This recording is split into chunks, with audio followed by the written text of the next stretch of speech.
CM ಸಿದ್ದರಾಮಯ್ಯನವರೇನೋ ಪಂಚ ಗ್ಯಾರಂಟಿಗಳ ಮಧ್ಯೆ ಚರ್ಚೆಗಳಾಗ್ತಾ ಇತ್ತಲ್ಲ ಬಜೆಟ್ನ ವಿಚಾರಕ್ಕೆ ಸಂಬಂಧಪಟ್ಟಂತೆ ಅದಕ್ಕೆ ಕ್ಲಾರಿಟಿಯನ್ನು ಕೊಡುವಂತೆ ಕೆಲಸವನ್ನ ಮಾಡಿದ್ದಾರೆ. ಆದರೆ ಬಿಜೆಪಿ ನಾಯಕರು ಇದಕ್ಕೆ ಟೀಕೆಯನ್ನ ಮಾಡ್ತಾನೇ ಬರ್ತಾ ಇದ್ದಾರೆ. ಅದರಲ್ಲೂ ವಿಧಾನಸೌಧದ ಮುಂದೆನೇ ನಿಂತ್ಕೊಂಡು ಚೊಂಬನ್ನ ಇಟ್ಕೊಂಡು ಸರ್ಕಾರದ ವಿರುದ್ಧ ಸರ್ಕಾರದ ಬಜೆಟ್ನ ವಿಚಾರಕ್ಕೆ ಸಂಬಂಧಪಟ್ಟಂತೆ ಸಾಕಷ್ಟು ಆರೋಪ ಟೀಕೆಯನ್ನ ಮಾಡಿದ್ದಾರೆ. ಹಾಗಾದ್ರೆ ಆ ಟೀಕೆಗಳಿಗೆ ಕಾರಣ ಏನು, ಅವರ ಆರೋಪಗಳೇನು ನೋಡ್ಕೊಂಬೇಡ.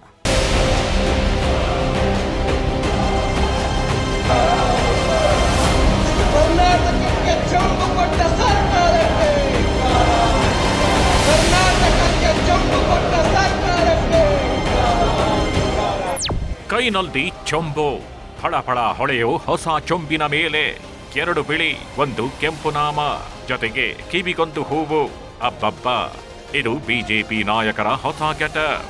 ಬಿಜೆಪಿ ನಾಯಕರು ಹಿಂಗೆ ಚೊಂಬು ಹಿಡ್ಕೊಂಡು ಎಂಟ್ರಿ ಕೊಟ್ಟಿರೋದು, ಹಿಂಗೆ ಚೊಂಬು ಹಿಡ್ಕೊಂಡು ಧಿಕ್ಕಾರ ಕೂಗ್ತಿರೋದು ವಿಧಾನಸೌಧದ ಎದುರು. ಅದು ಕೂಡ ಸಿಎಂ ಸಿದ್ದರಾಮಯ್ಯ ಮಂಡಿಸಿರೋ 17ನೇ ದಾಖಲೆಯ ಬಜೆಟ್ ವಿರುದ್ಧ. ಸುದೀರ್ಘ 3 ಗಂಟೆ 40 ನಿಮಿಷಗಳ ಕಾಲ ಸಿಎಂ ಸಿದ್ದರಾಮಯ್ಯ ಬಜೆಟ್ ಮಂಡಿಸಿ ಸದನದಿಂದ ಹೊರಬಂದಿದ್ದ ಸಿಎಂ ಸಿದ್ದರಾಮಯ್ಯ ಬಜೆಟ್ ಲೆಕ್ಕಾಚಾರವನ್ನು ಸಮರ್ಥನೆ ಮಾಡಿಕೊಂಡ್ರು. ಸರಕಾರದ ಮೇಲಿರುವ ಸಾಲದ ಹೊರೆ ಬಗ್ಗೆ ಕೂಡ ಸಿದ್ದರಾಮಯ್ಯ ಮಾಹಿತಿ ನೀಡಿದ್ರು. ಸಾಲದ ಪ್ರಮಾಣದ ಏರಿಕೆಗೆ ಕಾರಣ ಕೊಟ್ಟು ಬಿಜೆಪಿ ನಾಯಕರಿಗೆ ತಿರುಗೇಟು ಕೊಟ್ರು. ಆದರೆ ಬಜೆಟ್ ಮುಕ್ತಾಯ ಆಗ್ತಿದ್ದಂತೆ ಬಿಜೆಪಿ ನಾಯಕರು ಸರಕಾರದ ಮೇಲೆ ಸವಾರಿ ನಡೆಸಿದ್ರು. ಖಾಲಿ ಚೊಂಬು ಹಿಡ್ಕೊಂಡು ಈ ಬಜೆಟ್ ಚೊಂಬು ಅಂತ ಪ್ರತಿಭಟನೆ ಮಾಡಿದ್ರು. ಕರ್ನಾಟಕಕ್ಕೆ ಮೂರು ನಾಮ ಹೇಳದ ಸರ್ಕಾರಕ್ಕೆ,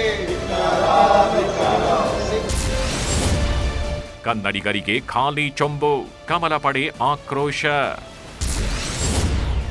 ಕೊರತೆ ಬಜೆಟ್, ಸಾಲ ಮಾಡಿದ್ದೆಷ್ಟು, ಬಿಜೆಪಿ ಹೇಳಿದ್ದೇನು?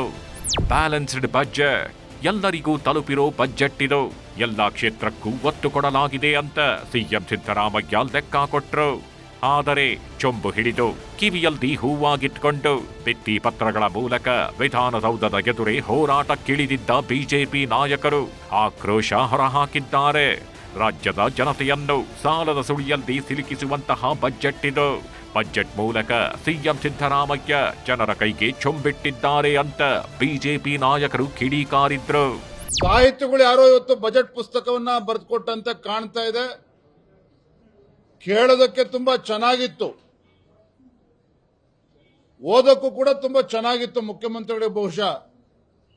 ಆದರೆ ರಾಜ್ಯದ ಜನತೆಗೆ ಇದು ಯಾವುದೇ ಪ್ರಯೋಜನ ಆಗಿಲ್ಲ ಅನ್ನೋದು ಸತ್ಯ. 17ನೇ ಬಜೆಟ್ ಈ ನಾಡಿನ ಜನತೆಗೆ ದೊಡ್ಡ ಚೊಂಬನ್ನ ಮುಖ್ಯಮಂತ್ರಿಗಳು ನೀಡಿದ್ದಾರೆ ಅನ್ನೋದು ಸ್ಪಷ್ಟ. ಯೋಜನೆ ಬರೀ ಪುಸ್ತಕದಲ್ಲಿ ಮಾತ್ರ. ಕೇಂದ್ರ ಸರ್ಕಾರದ ಜಿಎಸ್ಟಿಯಿಂದ ರಾಜ್ಯ ಸರ್ಕಾರದ ಬೊಕ್ಕಸಕ್ಕೆ ಹಣ ಜಾಸ್ತಿ ಬಂದಿಲ್ಲ ಅಂತ ಸಿಎಂ ಸಿದ್ದರಾಮಯ್ಯ ಗುಮ್ಮಿದ್ರು. ಆದರೆ ಸಿಎಂ ಸಿದ್ದರಾಮಯ್ಯರ ಮಾತಿಗೆ ಕೇಂದ್ರ ಸಚಿವ ವಿ ಸೋಮಣ್ಣ ತಿರುಗೇಟು ಕೊಟ್ಟಿದ್ದಾರೆ. ಕಾಲದಲ್ಲಿ ಏನು ಯೋಜನೆ ಮಾಡಿ, ಯೋಜನೆಗಳು ಪುಸ್ತಕದಲ್ಲಿ ಇದ್ದಾವೆ ವಿನ ಯಾವುದು ಕೂಡ ಇವತ್ತು ಕಾರ್ಯರೂಪಕ್ಕೆ ಬರ್ತಕ್ಕಂಥದ್ದಾಗಿಲ್ಲ. ರಾಜ್ಯ ಸರ್ಕಾರ ಕೇಂದ್ರ ಸರ್ಕಾರದ ಒಂದು ನಾಣ್ಯದ 2 ಮುಖಗಳಾಗಿ ಕೆಲಸ ಮಾಡಬೇಕು ಅನ್ನೋದು ರಾಷ್ಟ್ರದ ಪ್ರಧಾನಮಂತ್ರಿಗಳ ದೂರದೃಷ್ಟಿಯ ಚಿಂತನೆ, ಸಂಕಲ್ಪವೂ ಕೂಡ ಇದೆ.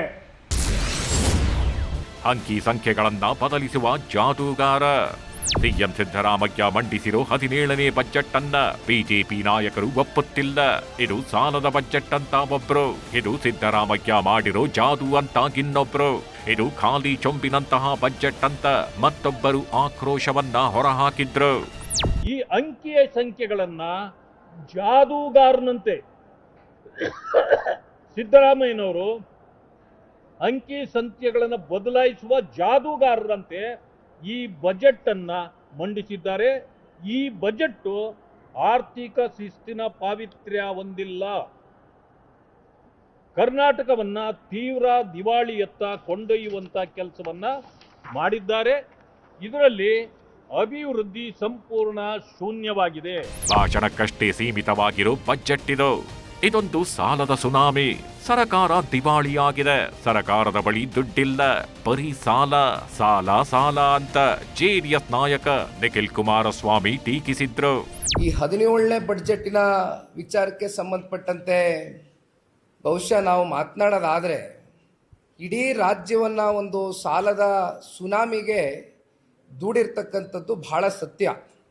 ಕಾರಣ ಕಳೆದ 3 ವರ್ಷಗಳಿಂದ ನಾವು ನೋಡ್ತಾನೆ ಬಂದಿದ್ದೇವೆ ಎಷ್ಟು ಪ್ರತಿ ವರ್ಷವೂ ಕೂಡ ಸಾಲದ ಹೊರೆ ನಮ್ಮ ಪ್ರತಿಯೊಬ್ಬ ಕನ್ನಡದ ನಾಗರಿಕನ ಹೆಗಲ ಮೇಲೆ ಹಾಕ್ತಾ ಇದ್ದಾರೆ ಅಂತಕ್ಕಂಥದ್ದು. ಸಿದ್ದರಾಮಯ್ಯ ಪಾಲಿಗೆ ಇದು ದಾಖಲೆಯ ಬಜೆಟ್, ಇತಿಹಾಸದ ಪುಟಗಳಲ್ಲಿ ಸೇರಿರೋ 17ನೇ ಬಜೆಟ್.